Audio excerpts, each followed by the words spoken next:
બિહારમાં ચોરી કરવાના સમયે યુવાન પર કરાયેલા હુમલા અંગે થયેલા કેસમાં સમાધાન ન કરનાર યુવાનની પ્રી પ્લાનિંગ હત્યા કરનાર હત્યારાને 1 વર્ષે સુરત ક્રાઇમ બ્રાન્ચે ઝડપી પાડ્યો છે. સુરત ક્રાઇમ બ્રાન્ચની ટીમ નાસ્તા ફરતા આરોપીઓને ઝડપી પાડવા મેદાને છે, ત્યારે બાતમીના આધારે બિહારમાં 1 વર્ષ અગાઉ પ્રી પ્લાનિંગ હત્યા કરી ભાગી આવેલા હત્યારા એવા રીતેશ કુમાર રાજાકુમાર શ્રી વિજયસિંહ ભૂમિહારને ઝડપી પાડ્યો હતો અને પૂછપરછ કરતા આરોપીએ કબૂલાત કરી હતી કે વર્ષ 2003માં તેણે મિત્રો સાથે એક ઘરમાં ચોરી કરી હતી, જ્યાં યુવાને પ્રતિકાર કરતા તેના પર જીવલેણ હુમલો કરાયો હતો, જે અંગે પોલીસ ફરિયાદ થતા સમાધાન કરવા દબાણ કર્યું હોવા છતાં સમાધાન ન કરાતા યુવાનના ભાઈને ઉશ્કેરી લઈ તેની હત્યા કરી લાશ દાટી દીધી હતી. હાલ તો ક્રાઇમ બ્રાન્ચે આરોપીનો કબજો બિહાર પોલીસને સોંપવાની તજવીજ હાથ ધરી છે. છેલ્લા 1 વર્ષ પહેલાં બિહારના ખોડાબંદપુર જિલ્લાના છોહાડી પોસ્ટે વિસ્તારમાં એક મર્ડર થયેલું હતું.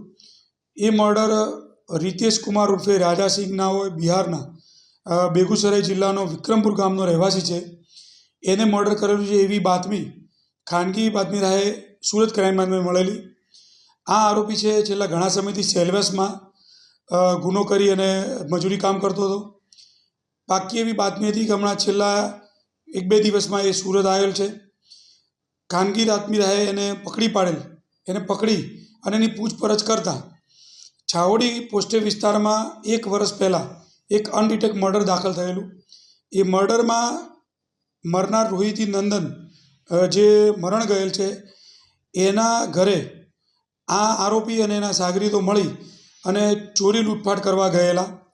એ દરમિયાન જે મરણ જનાર છે એના ભાઈએ એ પોસ્ટેમાં 307 મુજબનો ગુનો નોંધાયેલો હતો.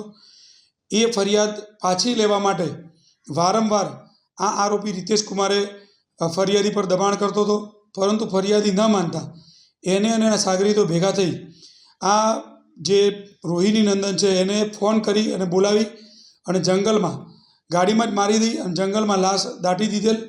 અને એ જે તે વખતે ચોમાસાના સમયમાં પગના અંગૂઠા બહાર દેખાતા આ હત્યાનો ભેદ ઉકેલાયેલો હતો કે હત્યા થયેલી પણ અનડિટેક હતું.